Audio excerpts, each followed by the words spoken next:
This video is going to be about the metadata and the meta tags located in the head section in your HTML web page.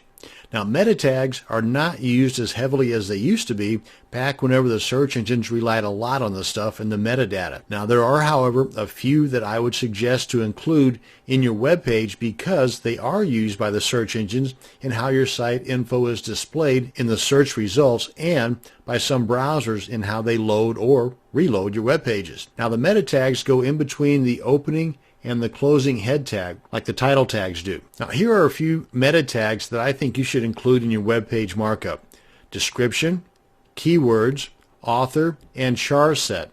And while I do not use this one, some people I spoke to say that if there are elements on the web page, like ads for example, that change when the page is refreshed, then adding the meta tag that auto refreshes the page might come in handy. And I'll cover that here in just a second as well. So I've got my Komodo HTML editor open, and I want to go up here and just below the title tag, and it doesn't matter if it's below or above, I'm going to go ahead and enter in the char set tag. And this is a little bit different in HTML5 versus HTML 4.01. And this being an HTML5 page, as shown by the declaration here, we need to use this form for the char set. That's the opening bracket, meta, space, and then the char set equals attribute with UTF minus 8 as the value. And again, if you're looking at the code of an HTML4 page, then it would look a little bit different. Actually, there's a lot more to it. So I'm going to go ahead and hit the return key. And this next one is the meta description tag. And you've got the opening bracket, meta, space, and the name equals attribute with the description as the value. And you've got the content equals attribute with the actual description of that web page being the value here. And it's this information that's going to show up in the search engine results next to your listing. And you've got a limit somewhere around 150, maybe even 160 characters, not words, but characters. So you can have a larger description, but only that amount will show up in the description area. This is the description area that I'm talking about. So if this description here went on to like 250 characters, well, you'd only have about 150 or 160 characters showing up here,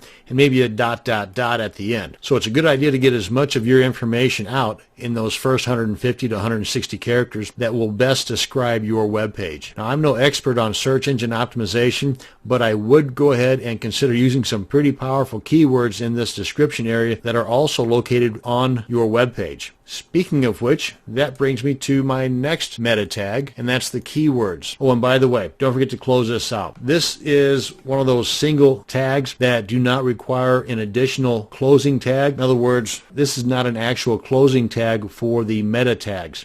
It's all contained within the same tag here, a single tag. But you just add a space, /, and then the closing bracket. Let's go ahead and add in that next meta tag. And again, this one is our keywords meta tag. And just like before, we've got the opening bracket, meta, space, then the name equals attribute, keywords being the value, space, and then like the description, we've got the content equals attribute, and then inside the double quotes here, we've got different keywords. Now, of course, this here is just a description of this tag, but the keywords are separated by comma and a space. And like the description, there is a limit here, so I would make this very limited. As a matter of fact, I'd probably keep this to 3 to 5 keywords tops. Now, since this is on meta tags and not search engine optimization, I'm not going to go into a great deal of description on what keywords are or what the description should be, but just know though that you should not go overboard with the amount of keywords you have listed here. Now, another one that I don't use that much, but I have seen that it is a good idea to include, and that's the author meta tag. And the last one here I do not use because I frankly don't find the need for it, but as I said, some folks say that it works pretty good, and that's the refresh tag, and that's the opening bracket, meta, space, http-equiv equals, and then you've got the double quotes with the word refresh in the middle, and then you got the space, and then the content equals attribute 30. This is the number of seconds, and this is the number of seconds that the page will remain before it automatically refreshes. So if you want your page to refresh every 15 seconds or every 45 seconds, then adjust this accordingly. Let me just go ahead and make this 5 seconds just for the sake of testing it. Let me go ahead and save this, and let's open this in, let's say the Chrome browser, and see if this refreshes here. Yep, if you blinked, you missed it. Every 5 seconds. Okay, so that does work. And that's going to bring to an end this video on meta tags. Thanks for watching, and you have a great day.